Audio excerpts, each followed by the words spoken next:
बिस्मिल्लाहिर्रहमानिर्रहीम। MTH 202 lecture number जो है वो 7, जिसका नाम है सेट थ्योरी।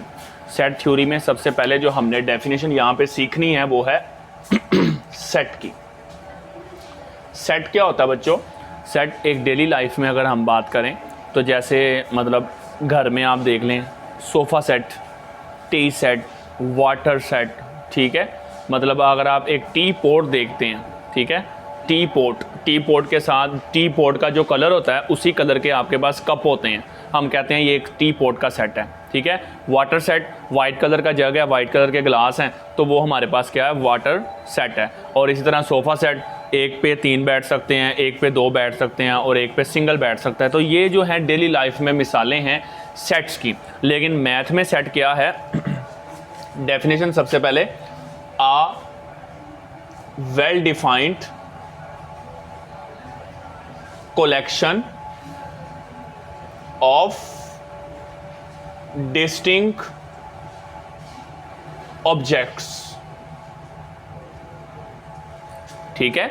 यानी आपका जो वेल डिफाइंड कलेक्शन होनी चाहिए।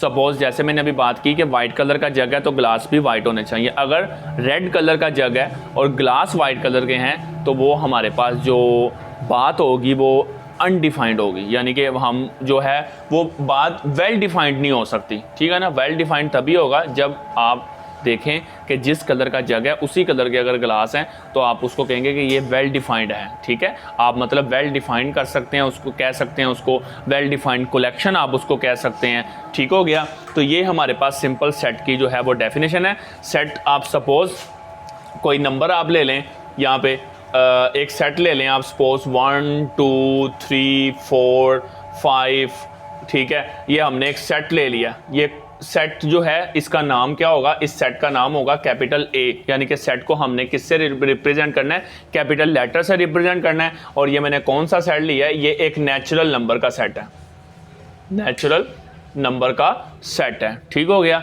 मैंने क्या करना है जी, इस सेट को बताना है कि मैं इस सेट को कितने तरीकों से एक्सप्लेन कर सकता हूं। तो सेट को जो एक्सप्लेन करने के तरीके हैं वो 3 है। नंबर 1, डिस्क्रिप्टिव मेथड। जी, सेट का पहला मेथड कौन सा है? Descriptive method. डिस्क्रिप्टिव मेथड क्या होता है? इंग्लिश में डिस्क्राइब करना। जैसा कि आप इस सेट में एलिमेंट देखें 1 2 3 4 5, तो हम इसको लिख सकते हैं हम लिखेंगे दी set of element, the set of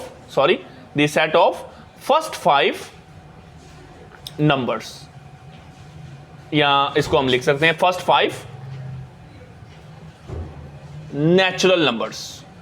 ये नेचुरल नंबर का सेट है और इसमें कितने एलिमेंट हैं? फर्स्ट 5, ठीक है। नंबर 2, सेट को डिनोट करने का दूसरा तरीका टेबुलर फॉर्म या टेबुलर मेथड। ये टेबुलर मेथड क्या होता है बच्चों? जब हम एक सेट को ब्रैकेट में एक्सप्लेन करते हैं, जैसे हमने बात की set of first 5 natural number, तो हम इसको इस तरह लिखेंगे टेबुलर फॉर्म में 1 2 3 4 5। This is tabular form. और तीसरी फॉर्म इसमें क्या होती है हमारे पास? Set builder notation. Set builder notation आपके पास क्या है? X एलिमेंट है, ये लाइन, इस लाइन को बोलते हैं सच डेट X दोबारा से प्लेस किया, इस साइन को बोलते हैं belonging to N means natural number. X क्या है? X एलिमेंट है किसका? नेचुरल नंबर का। अब कितने एलिमेंट हमने लिए हुए हैं एग्जाम्पल में नेचुरल नंबर के? 5। तो क्या लिखेंगे यहां पे?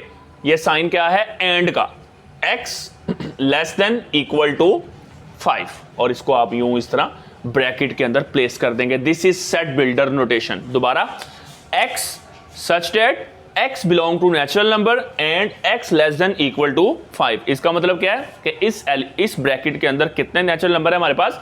फर्स्ट 5। अब ये देखें x less than equal to 5 का मतलब क्या है? x इक्वल टू 5 है और 5 से कम भी है, 4 3 2 1, क्योंकि नेचुरल नंबर की बात कर रहे हैं। नेचुरल नंबर जो है वो आप याद रखें हमेशा 1 से स्टार्ट होते हैं। इसी तरह से होल नंबर आपको पता होना चाहिए। होल नंबर क्या होते हैं जी? जो 0 से स्टार्ट होते हैं, 0 1 2 3, ये सारी बेसिक्स हमने छोटी क्लासेस के अंदर पढ़ी हुई हैं। इसी तरह से अगर सेट ऑफ इंटीजर्स पूछे तो सेट ऑफ इंटीजर जो है वो हम उनको z से रिप्रेजेंट कर सकते हैं। और सेट ऑफ इंटीजर्स क्या होते हैं? 0 plus minus 1 plus minus 2 plus minus 3 plus minus 4 and up to so on. इसी तरह रैशनल नंबर कौन से नंबर होते हैं? जो p ओवर q फॉर्म में होते हैं, फ्रैक्शन की फॉर्म में होते हैं, उनको रैशनल नंबर बोलते हैं। और इरैशनल नंबर भी आपको पता होने चाहिए, वो नंबर जो p अपॉन q की फॉर्म में नहीं, यानी कि फ्रैक्शन की फॉर्म में नहीं लिखे जाते, वो हमारे पास कौन सा नंबर होते हैं? इरैशनल नंबर होते हैं। तो इन तमाम का आपको पता होना चाहिए। और लास्ट पे एक रह जाता है रियल नंबर। रियल नंबर क्या होता है? रैशनल और इरैशनल का जो यूनियन है वो हमारे पास रियल नंबर है। ये हमने फर्स्ट ईयर में सारी चीज़ें जो हैं, फर्स्ट ईयर का अगर आप मैथ देखें तो वहाँ पे ये सारी चीज़ें जो हैं वो एक्सप्लेन की जाती हैं। इसके बाद जो है फाइनाइट सेट और इनफाइनाइट सेट के बारे में भी हमने बात करनी है। फाइनाइट सेट, फाइनाइट सेट कौन से सेट होते हैं जी? ऐसे सेट जिसमें डिजिट रुक जाए। सपोज इसी सेट को यही एग्जांपल हम यहाँ पे टेक कर लेते हैं। क्या? 1 2 3 4 5, चलें इसको बढ़ा लेते हैं 6 7, ठीक है। वैसे आगे तक भी आपकी मर्जी, जहां तक मर्जी इसको ले जाएं, ठीक है। ये सेट जो है 1 से स्टार्ट हो गया 7 पे खत्म हो रहा है, तो ये सेट कौन सा सेट है? फाइनाइट सेट, ठीक है।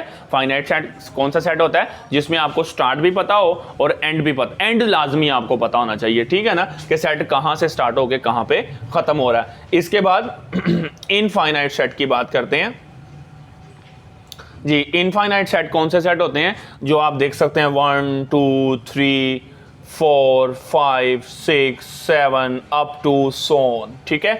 अब हमें ये नहीं पता कि ये सेट कहाँ पे रुक रहे हैं, ऐसे ही है ना, ये हमें नहीं पता कि ये सेट कहाँ पे रुक रहा है, इसका एलिमेंट कहाँ पे जाके ख़त्म हो रहा है। 7 से अप टू सोन कर दिया, अब पता नहीं ये 10 तक है, 20 तक है, 100 तक है, 1000 तक है, ठीक है, कितना है। तो ऐसे सेट जिनको काउंट ना किया जा सके उनको इनफाइनाइट सेट कहते हैं, और ऐसे सेट जो काउंटेबल हों उनको फाइनाइट सेट बोलते हैं, ठीक हो गया। इसके बाद एक हमने यहाँ पे चीज़ डिस्कस करनी है, आगे जाके भी डिस्कस करेंगे। अभी चलें ऐसा करते हैं कि इसको हम नेक्स्ट लेक्चर में वेन डायग्राम का मैंने थोड़ा सा बताना था कि आगे सेट की आपने जो है वो मज़ीद एप्लीकेशन पढ़नी है। वो ये कि यूनियन क्या होता है, इंटरसेक्शन क्या होता है, कॉम्प्लीमेंट क्या होता है, और इनको वेन डायग्राम में हम किस तरह से देखते हैं, वो इंशाल्लाह हम लेक्चर नंबर जो है वो 8 में स्टार्ट करते हैं, ठीक है। अभी आप इनको अच्छे तरीके से जो है वो पढ़ें, अच्छे तरीके से जो है वो पढ़ें आप, तो इंशाल्लाह हम इस लेक्चर को ख़त्म करते हैं। नेक्स्ट लेक्चर से नेक्स्ट स्टार्ट करते हैं फिर आगे।